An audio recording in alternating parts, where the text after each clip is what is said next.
It is 1957. Somewhere in a suburb of Cincinnati, a woman has been preparing since Tuesday. Not the food is practically the last thing. The table linens were pressed Monday night. The seating arrangement was drafted and redrawn twice. The conversation, the arrivals, the quiet pivot from cocktails to dinner, she has already lived through this evening in her head a dozen times. There are 25 things she knows that modern hosts have completely forgotten. 2 weeks before the dinner party, the invitation went out, in writing, by post. A handwritten note or a printed card, sealed and stamped, not telephoned, certainly not texted. The 2-week lead time was not a suggestion, it was respect for the guest's calendar.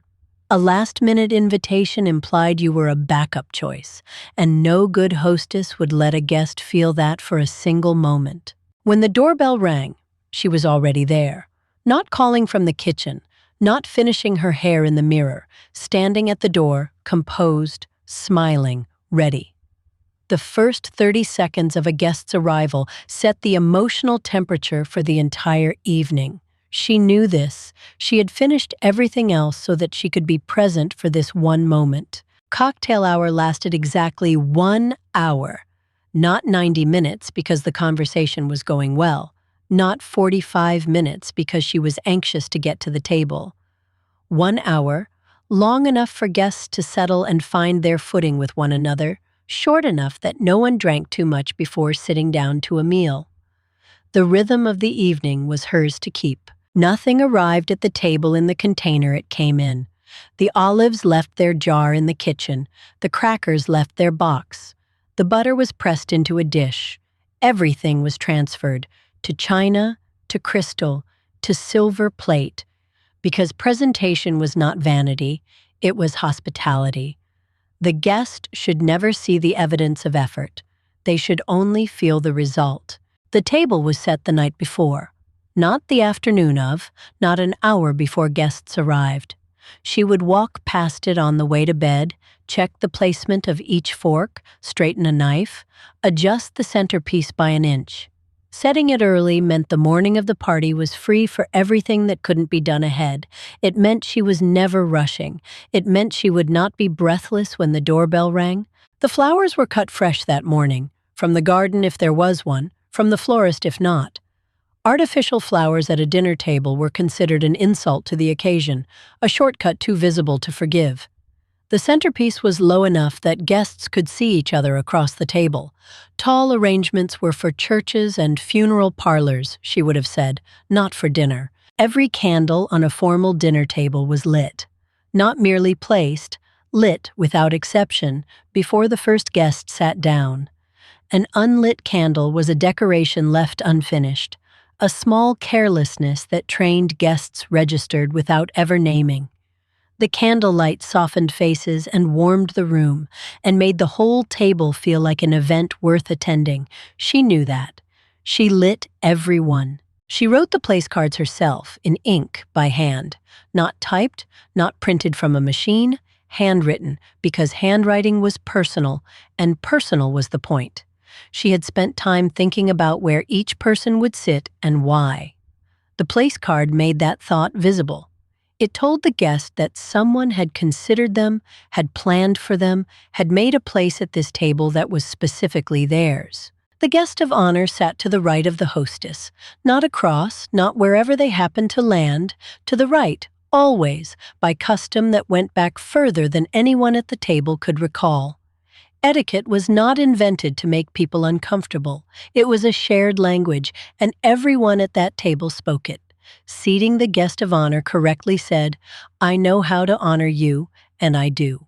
Man, woman, around the entire table, without exception. The alternating seating rule was not about gender in any modern sense. It was about conversation. Mixed seating meant no one was trapped in a corner talking only to the same person all evening. It broke up the clusters, opened the room, made dinner a gathering rather than a collection of separate conversations happening at the same table. Food was served from the left. Plates and dishes were removed from the right. This was not arbitrary. It was a traffic pattern, choreographed so that service never interrupted a conversation or reached awkwardly across a guest.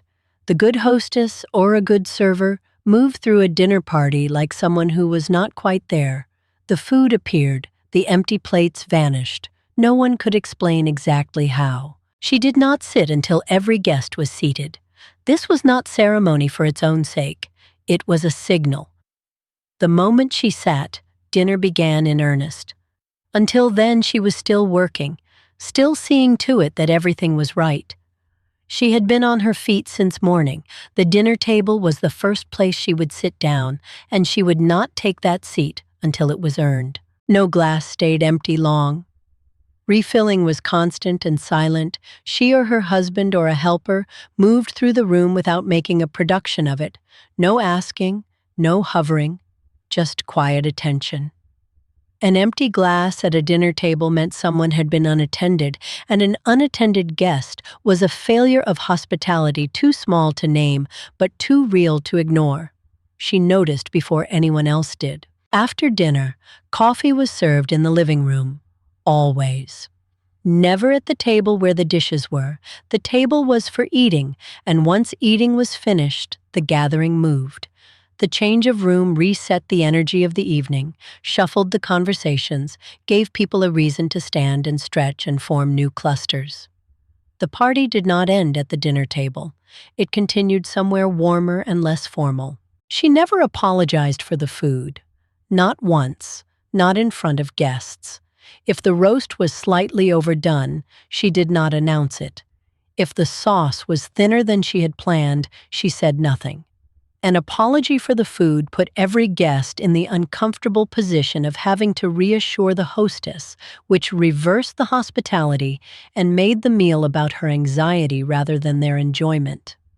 She kept her doubts for after they had gone home. She never asked guests to help clear the table or wash the dishes. Never. This was a rule that sounds cold to modern ears and was anything but. Asking guests to do kitchen work was telling them you were not prepared to host them, that you needed their labor to manage your own evening. The guests' only obligation was to enjoy themselves. That was the whole bargain, and she honored it completely. At a truly formal dinner, finger bowls appeared before dessert. Small bowls of warm water, sometimes scented with lemon or rose, placed with a small napkin so guests could rinse their fingertips before the final course. It sounds fussy now, and it was deliberately so. Formality said, "This evening matters. You matter. We are not eating standing at a counter. We have made a world here just for tonight." If something went wrong in the kitchen, the souffle fell, the roast ran late by 20 minutes, she already had a story ready. Not a lie, just a small conversational gift that she could offer to buy time and keep the room warm. She had rehearsed it. She had a backup plan for her backup plan. A good hostess did not improvise in a crisis. She had already imagined the crisis and prepared for it on Wednesday. The background music was quiet enough to talk over. Always. A record turning on the hi-fi in the corner, something instrumental, something without a strong pulse that would pull at the room's attention. Music at a dinner party was not entertainment. It was texture, warmth, a way of filling the silence without imposing on it. The moment any guest had to raise their voice to be heard over the music, it had become the wrong music. The following day, the thank you note arrived. This was not optional, and it was not a text message. A handwritten note, sometimes a card, mailed the morning after Xiao, thanking the hostess for the evening, the meal, the conversation. The guest who forgot to send one was noticed. The hostess who received one kept it. These small, written acknowledgments were the social currency that made the whole system run, and they have gone almost entirely extinct. Children were not seen at a dinner party after 7 in the evening. This was not cruelty. It was clarity about what a dinner party was for. Adults needed a space that was entirely adult, where conversation was unhurried and uninterrupted, where they could be themselves rather than parents. The children knew this. The household ran on a schedule that made the evening possible, and children were part of that schedule. When a guest arrived with a hostess gift, a bottle of wine, a box of chocolates, a small bunch of flowers, it was accepted graciously and set aside. It was never opened at the door, never unwrapped while the guest watched. Opening a gift in front of the giver put both parties in an awkward position. The giver now anxious about the reaction, the hostess obligated to perform enthusiasm. The gift was for after, the evening was for the guests. The menu was planned a full week in advance, and no dish was repeated from the last gathering she had held with the same guests. She kept a small notebook. The Hendersons had the beef Wellington in March. She would not serve it to them again until next year at the earliest. Her guests were not a crowd. They were specific people with specific memories of her table, and she tracked that. Leftovers were never served to guests, not as a second course, not as a casual supper, not ever. Guests received a meal that had been prepared for them.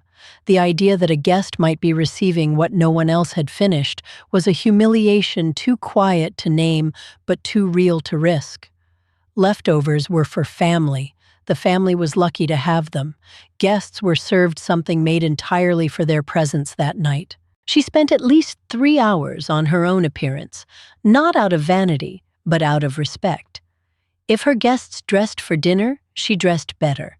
She was the one who had invited them into her home, and her appearance was part of the welcome.